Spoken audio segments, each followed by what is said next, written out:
Movie के start में हमें एक फार्म हाउस को दिखाया जाता है जहाँ पर रात का वक्त था और एक चमकती हुई रोशनी उस फार्म हाउस में दिखाई देती है।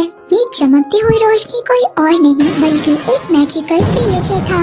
अब जब सुबह होती है तो फार्म का ऑनर ये देखता है कि उसकी फार्म को किसी ने बर्बाद कर दिया है। अब उस ऑनर को बहुत ज्यादा गुस्सा आता है क्योंकि ये सब उस रोशनी की वजह से हुआ था। अब फार्म का ऑनर अपने तीनों बेटों को बुलाता है और कहता है कि अब तुम तीनों को इस फार्म की पहरेदारी करनी होगी। और यहीं पर हम ऑनर के सबसे छोटे बेटे जॉन को देखते हैं। जॉन को सभी निकम्मा समझते थे और उसके बड़े भाई भी उसकी अच्छाई का फायदा उठाते थे। जॉन के भाई उसको अकेले ही पहरेदारी करने का कहते हैं। जॉन भी इस काम के लिए मान जाता है और पहरेदारी के लिए अकेला ही तैयार हो जाता है। अब जब जॉन फार्म पर बैठा हुआ था तो अचानक से वहाँ पर उसको कुछ आवाज सुनाई देती है। वो अपने पीछे मुड़कर देखता है तो उसके पीछे एक व्हाइट कलर का घोड़ा खड़ा था। जॉन को अपनी आंखों पर यकीन नहीं होता कि उसने इतना बड़ा और सफेद कलर का घोड़ा देखा है। अब वो उस घोड़े को पकड़ने की कोशिश करता है। एक रस्सी वो घोड़े पर डाल देता है। अब वो घोड़ा तेजी से भागने लगता है मगर तभी जॉन उस रस्सी को पकड़ लेता है, जिस वजह से जॉन भी उस घोड़े के साथ आगे चला जाता है।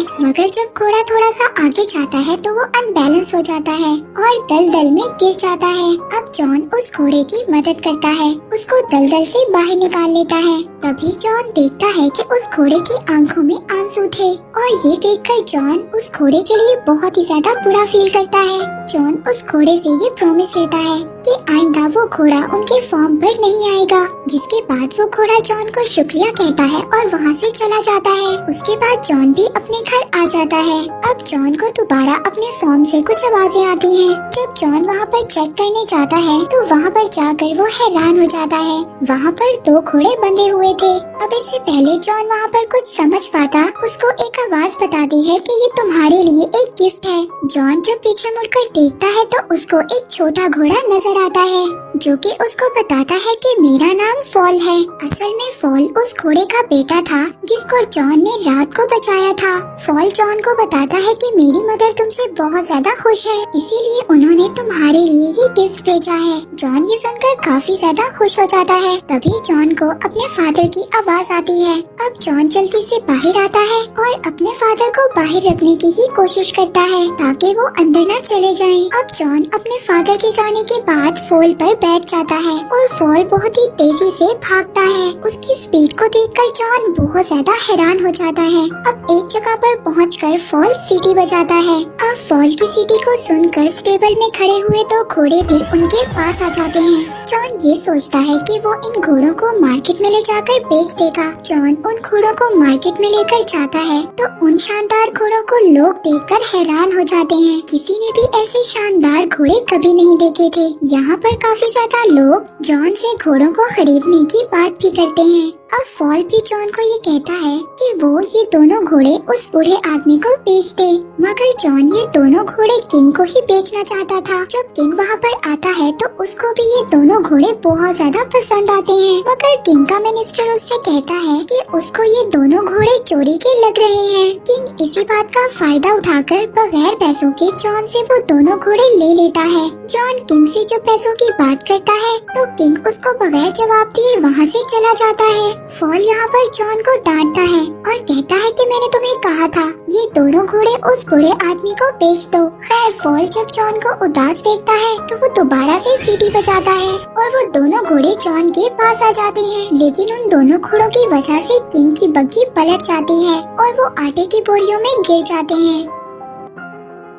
अब किंग को इस बात से बहुत ज्यादा गुस्सा तो आता है, मगर किंग चैम्बर की वजह से कुछ भी नहीं कहता और वो जॉन से इन घोड़ों की कीमत लगाने का कहता है। जॉन उन घोड़ों की बहुत ही ज्यादा कीमत लगाता है, जिस पर किंग के लोग उसको सजेस्ट करते हैं कि वो जॉन को अपने पास ही काम करने के लिए रख ले, क्योंकि जब जॉन यहाँ पर रहेगा तो किंग अपनी बेइज्जती का बदला भी ले सकते हैं। जॉन भी उनकी बात को एक्सेप्ट कर लेता है और वहाँ पर रहकर किंग के कामों को करने लगता है। अब किंग का असिस्टेंट किंग से कहता है क्यों ना हम जॉन से एक फिनिक्स बर्ड को बुलवाएं। वो एक फायर बर्ड था और उसको लाना बहुत ज्यादा मुश्किल था। अब किंग का असिस्टेंट ये कहता है कि उसको लाना बहुत मुश्किल है और जॉन उसको कभी भी ला नहीं सकेगा और तभी आप जॉन को मौत की सजा सुना देना। अब किंग को अपने असिस्टेंट का आइडिया बहुत अच्छा लगता है। किंग अब ये सब जॉन से कहता है। जॉन भी इस बात के लिए तैयार हो जाता है। अब फॉल को जब ये बात पता चलती है तो वो जॉन से कहता है कि ऐसा करना बहुत ही ज्यादा खतरनाक है,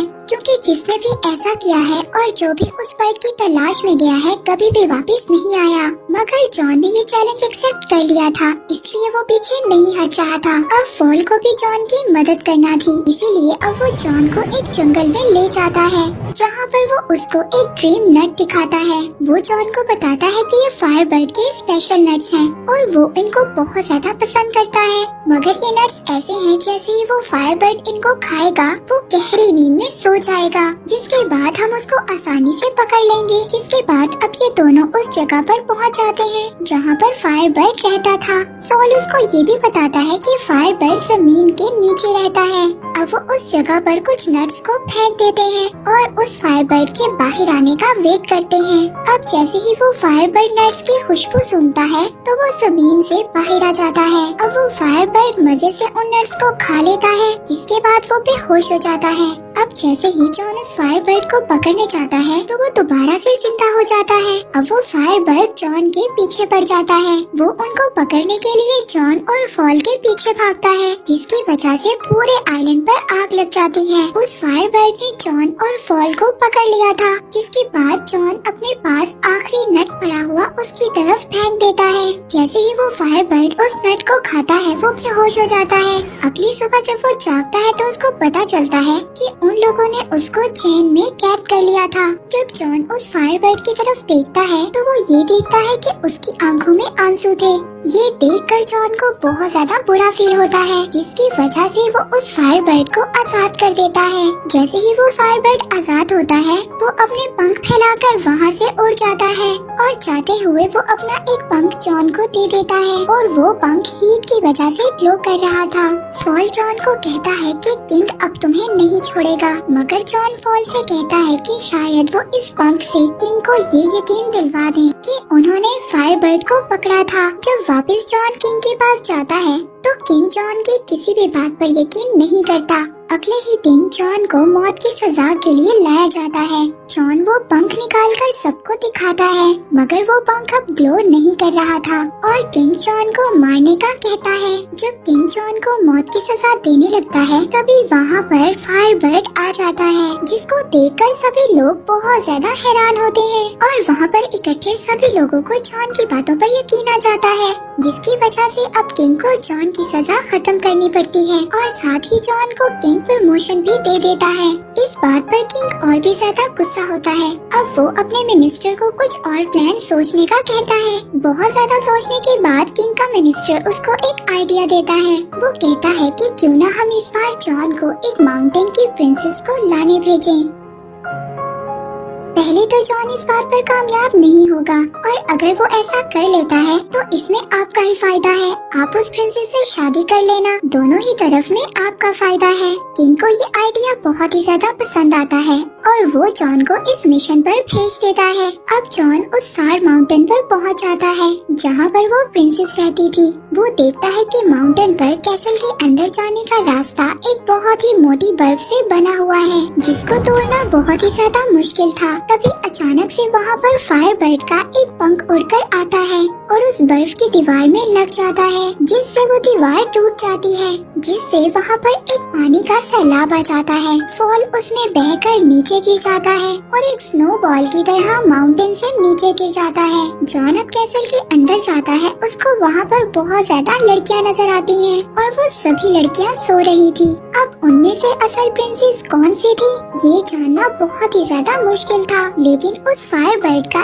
एक पंख खाकर एक लड़की के पास गिर जाता है, जिससे कि जॉन ये बात समझ आता है कि वही लड़की प्रिंसेस है। जॉन उस लड़की की खूबसूरती को देखकर हैरान हो जाता है और उसको बताता है कि उसके किंग उससे शादी करना चाहते हैं। मगर वो लड़की जॉन से कहती है कि अगर तुम्हारे किंग इतने ही ज्यादा बहादुर होते तो वो मुझे यहाँ पर खुद लेने आते। और वो ये कहकर वो प्रिंसेस पहाड़ से नीचे कूद जाती है। जॉन भी अपनी जान की परवाह नहीं करता और उस प्रिंसेस के पीछे कूद जाता है। अब फॉल उन दोनों को वहाँ पर बचा लेता है और दोनों को अपने ऊपर बिठाकर आराम से नीचे ले आता है। फॉल जॉन को देखकर ये समझ गया था कि जॉन प्रिंसेस को पसंद करने लगा है। फॉल उसको समझाता है कि अगर ये बात किंग को पता चल गई तो तुम्हारे लिए मुसीबत और भी ज्यादा बढ़ जाएगी। यहाँ पर प्रिंसेस भी सब बातें छुपकर सुन लेती है। प्रिंसेस को भी ये लगता था कि वो शायद जॉन को पसंद करने लग गई है। इसके बाद वो लोग किंग के पास वापस जाते हैं। वहाँ पर सभी लोग इतनी खूबसूरत प्रिंसेस को देखकर हैरान हो जाते हैं। अब किंग जब जॉन को जिंदा देखता है तो उसको गुस्सा तो आता है, मगर किंग के आदमी उसको समझाते हैं कि इसमें उसका ही फायदा है। अब वो लोग जॉन को प्रमोट भी कर देते हैं, मगर जॉन इन सबसे ज्यादा खुश नहीं था। उसको प्रिंसेस की फिक्र थी। अब वो छुपकर प्रिंसेस के पास जाता है। इससे पहले कि वो प्रिंसेस को कुछ बताए, किंग के लोग आकर प्रिंसेस को वहाँ से ले जाते हैं। अब किंग प्रिंसेस को शादी के लिए प्रपोज करता है, मगर प्रिंसेस उससे कहती है कि वो एक शर्त पर शादी करेगी कि अगर वो प्रिंसेस को वो रिंग ला कर दे जो उसकी दादी की थी, और वो रिंग एक समंदर में गिर गई थी, और वो रिंग जब तक उसके पास नहीं आ जाती वो शादी नहीं कर सकती। अब प्रिंसेस की बात से किंग वहाँ पर परेशान हो जाता है, मगर तभी वहाँ पर जॉन आता है। जॉन को जब किंग देखता है तो ये काम भी जॉन को कह देता है। जॉन फॉल से उस किंग के बारे में बात करता है, मगर फॉल उसको कहता है कि उस रिंग के बारे में उसको कोई भी नॉलेज नहीं है। मगर फॉल इस बारे में अपनी मदर से बात करता है। वो उसको बताती है कि वो रिंग वेल के पेट में है, जो वेल उनको समंदर के बीच एक आइलैंड के पास मिलेगी। अब जॉन फॉल के साथ जाता है, मगर वहाँ पर कुछ बर्ड्स के टकराने से फॉल नीचे गिर जाता है और पता चलता है कि जॉन उस वेल तक पहुँच गया है। जॉन पानी के नीचे बड़ी बड़ी जंजीरों को देखता है और उन जंजीरों से बंधी हुई एक बहुत बड़ी वेल को देखता है। जब जॉन पानी से बाहर आता है तो फॉल उसको बताता है ये पूरा आइलैंड ही असल में वो वेल है जिसके बारे में फॉल की मदर ने उसको बताया था। जॉन वेल से पूछता है कि ऐसा उसके साथ किसने किया। वेल जॉन को बताती है कि उसने गलती से कुछ शिप्स को निगल लिया था, इसीलिए वहाँ पर बाकी सेलर्स ने उस वेल को यहाँ पर कैद कर दिया। मगर अब ये वेल अपनी गलती को सुधारना चाहती है। जॉन को उस वेल के लिए बहुत ज्यादा बुरा लगता है। अब जॉन को एक आइडिया आता है। वो ये सोचता है कि अगर वो इस वेल को ठीक दिलवा दे तो वो इसके अंदर से शिप्स को निकाल सकता है, और अपने प्लान के अकॉर्डिंग वो उस वेल की नाक में चले जाते हैं और उसकी नाक को टिकल करने लगते हैं। तभी उस वेल को एक बहुत बड़ी छींक आती है और वो सभी शिप्स उसके अंदर से बाहर आ जाती हैं। जिसके बाद ये वेल उस समंदर के अंदर दोबारा चली जाती है। उस वेल के जाने के बाद जॉन को वो रिंग याद आती है और जॉन उदास हो जाता है क्योंकि वेल अब जा चुकी थी। मगर तभी वहाँ पर एक क्रैब रिंग को लेकर आ जाता है और वो जॉन को बताता है कि ये वेल ने उसके लिए भेजी है, क्योंकि वो वेल दिल की बातों को जान लेता है। इसके बाद वो रिंग को लेकर प्रिंसेस के पास जाते हैं, जहाँ पर उनकी नजर उस फायर बर्ड पर भी जाती है जिसको किंग ने बिल्डिंग से बांध दिया था। जॉन प्रिंसेस को वो रिंग देता है, जिसे देखकर वो ये समझ जाती है कि जॉन उसके लिए कुछ भी कर सकता है। उधर दूसरी तरफ किंग का आदमी फॉल को दूरबीन से देख रहा था। उसको बोलता हुआ जब वो किंग का आदमी देखता है तो उसको ये लगता है कि फॉल एक डेविल है। वो सभी लोग वहाँ पर फॉल को पकड़ने जाते हैं और इसी दौरान किंग भी उठ जाता है। वो जब फॉल को प्रिंसेस की विंडो पर देखता है तो वो फॉल को शूट कर देता है, और जॉन चाहकर भी फॉल को बचा नहीं पाता।